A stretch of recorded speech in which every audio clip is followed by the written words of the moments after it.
Hi, everyone. Welcome. Thank you for being here today.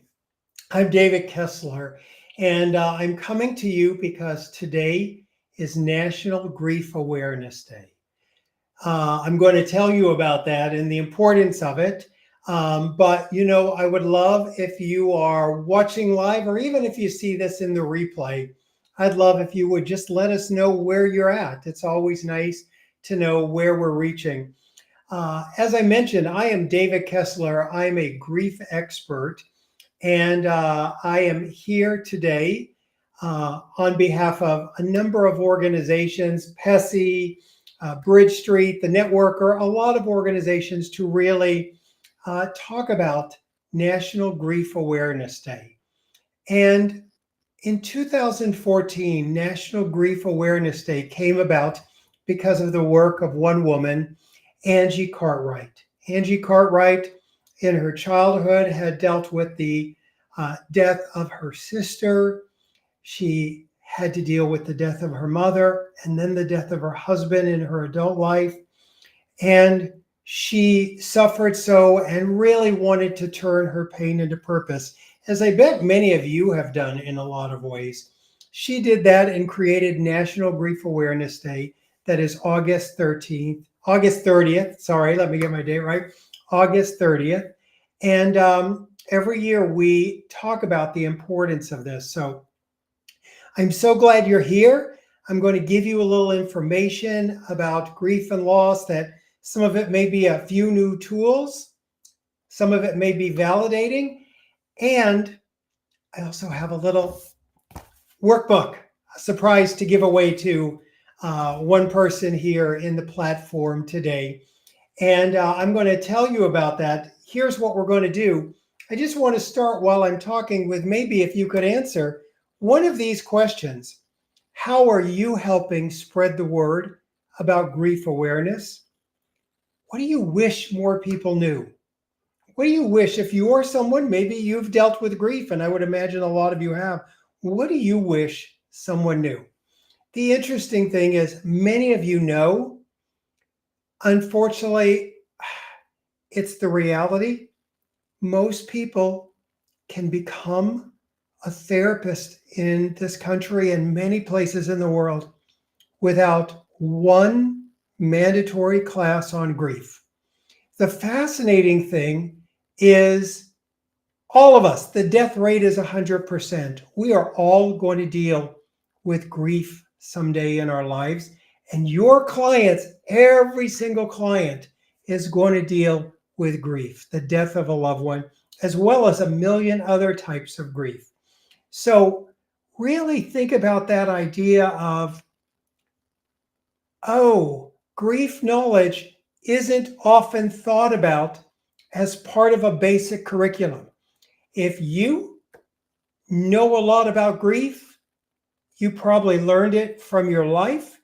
And a lot of the tools, if you did them, you went to elective classes. That's why I'm so grateful for PESI and the Networker and so many of the wonderful organizations here that provide education to help with grief and loss, as well as so many other aspects of helping the world. And we do this because I believe those who grieve well live well. And here's the thing. We live in a grief illiterate society. People think they know grief. I have to tell you, so many people are often surprised.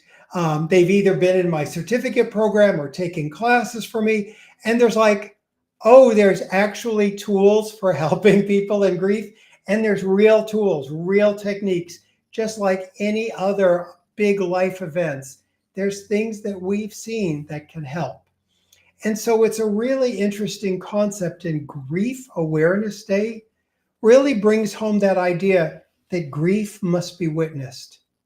We need other people to see our pain. Your clients need you to understand the enormity of what you're going through.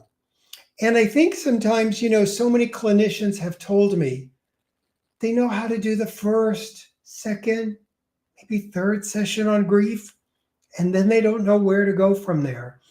And so I'm always about resources, and I'm so grateful we have one more resource. And like I said, I want to give one away. I really thought about all those tools and techniques that I've used for decades. And by the way, not only has this been my professional work for decades as a grief specialist, but I'm also a bereaved son. I'm a bereaved parent. And so there's so many different losses we deal with. So I know this world professionally and I know it personally.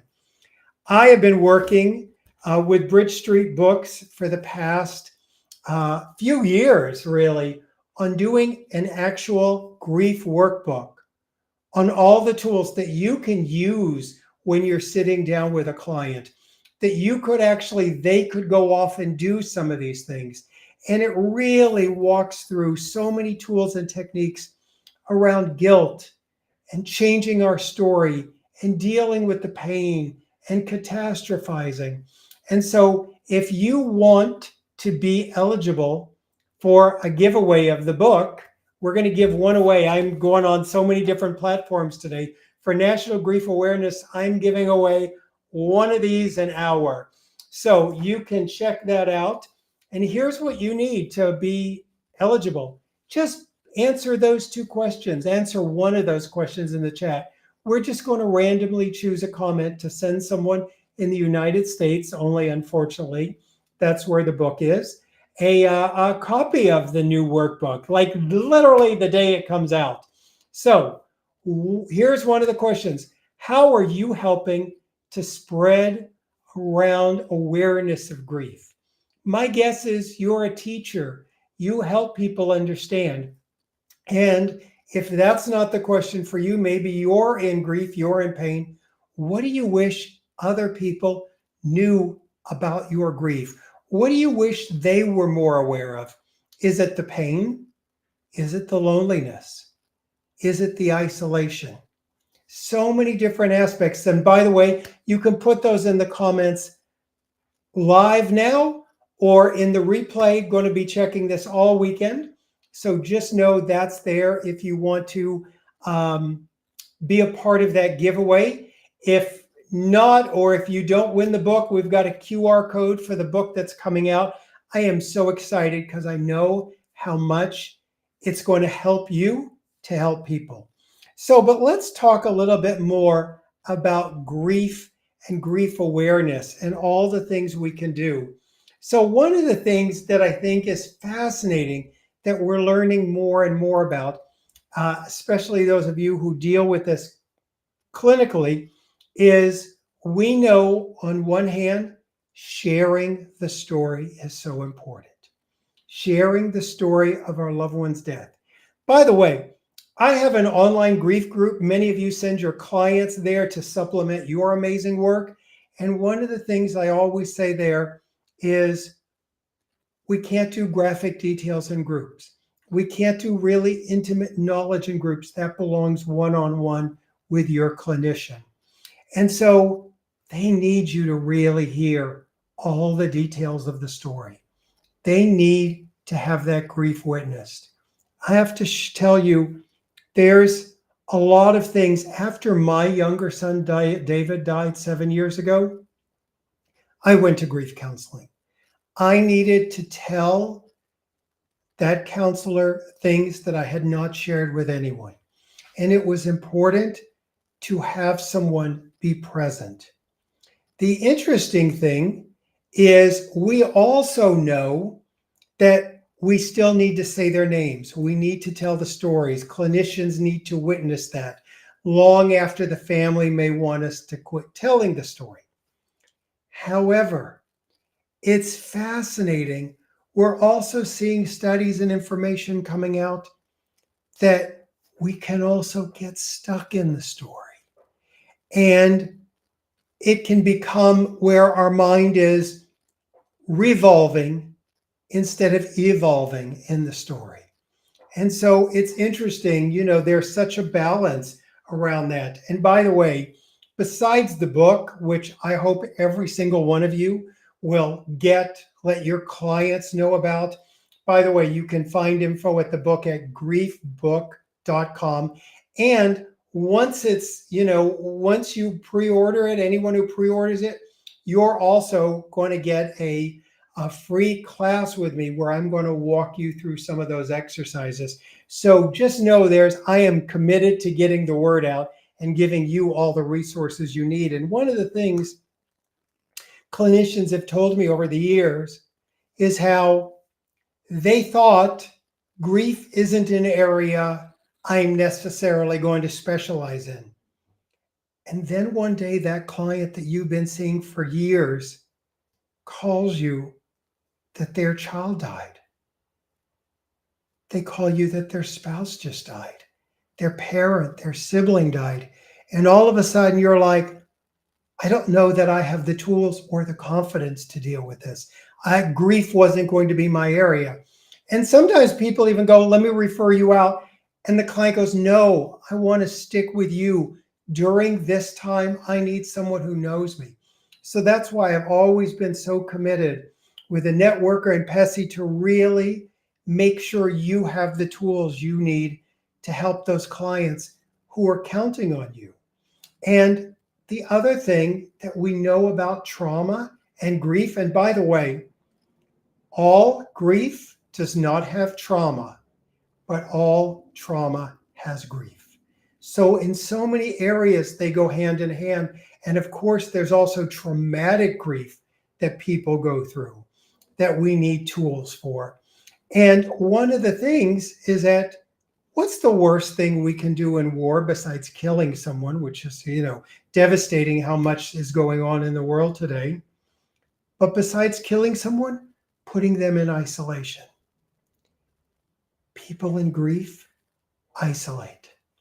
People in grief isolate. And you may be the only person they feel safe with. And I'll tell you, one of the things that I learned in my own grief, and I wondered while I was going through my own grief, if all of the tools and techniques would be true. And I was actually giving a lecture for this organization when I got the call that my younger son, David, had died, is the pain was, of course, much more intense than I ever imagined. But I knew I needed to take my own advice. I needed to go to a counselor, and I needed to go to a grief group. And I'll tell you, here's the thing that I think is really important for you to know. I'm a grief expert who's been doing this for decades. And when it was time for me to go to a grief group, the first time I tried to go to a grief group, I got to tell you, there was too much traffic. I'm in Los Angeles. There's always traffic. I didn't go. The second time I couldn't find parking, I tried. The third time I finally got in, I had my contacts out, I had glasses on, a cap on, and I sat down in a grief group, literally 5 feet from a table with my books on it. And I couldn't tell anyone, oh, I'm the grief expert. I had to be the father who buried a child. But I got to tell you, out of that experience, I realized how I used to say to people, go to a counselor, go to a group, like swing by the grocery store. Once I was in that position, it made me realize how hard it is to show up for ourselves. And one of the messages that I took from that I share and I want to impart to you is when someone shows up for their grief, like I almost want to applaud them. When they show up for a session, for a group, it's harder than you imagine. Maybe not, because maybe you've had to show up for yourself. It's so hard to show up. So really understand the importance of your client just showing up. I'm also going to be doing a whole nother 3-hour session that's completely free through PESI around giving you tools. Because like I said, it's National Grief Awareness Day, and I am committed to, here's the book. We're going to give one of the books away. You're going to get a free class with the book if you order it. And as you see at the bottom of your screen, I have a 3-hour training coming up because I want to make sure, in honor of all of our loved ones who have died, all of the pain we go through and have gone through, and your clients and you've gone through, to really make sure we get some awareness out there and tools and techniques around grief. And it's so important that we learn these for when that client maybe unexpectedly has a death and you're ready and they're ready and they know they can count on you. So that's why I am deeply committed, whether it's the free class with Pessy, giving away a copy of the book that, by the way, no one has. You're going to get it first day. And all you have to do to be eligible to get a free book today, we're going to give away one book every hour on the platform.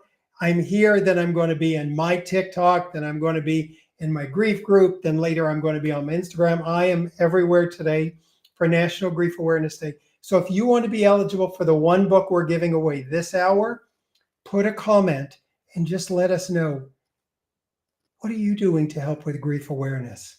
Even if it's just letting people know you're comfortable taking clients who are dealing with grief, or letting your clients know you're always there for all the days of their life.